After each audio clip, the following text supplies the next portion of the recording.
So in 2002, the United States had a discussion about the costs of a possible war in Iraq and the possibility of civilians and others being harmed. And the estimates were then quite low, between 50 billion and 200 billion or 300 billion would be the total cost of war. There'd be few civilian casualties, few military casualties, and that the war would be contained and over very quickly.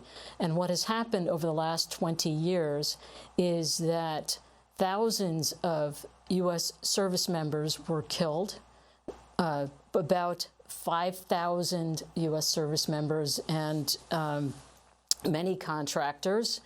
And then in addition, hundreds of thousands of civilians were killed. 7,000 by the U.S. in the first month of the war, but now hundreds of thousands of civilians were killed by all parties over the 20 years. And that's in part because Iraq descended into civil war shortly after the U.S. invasion.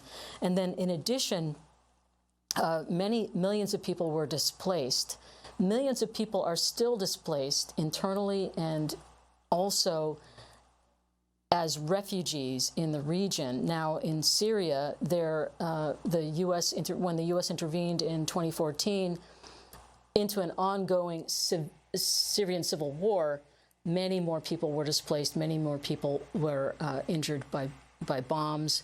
And then what we also see is that even in the places where the fighting has stopped, civilians and other people, like healthcare workers, have been injured by unexploded ordnance, which has been left in the wake of the war. So the story continues. It's not over. It wasn't quick. It wasn't easy. And it certainly wasn't cost-free.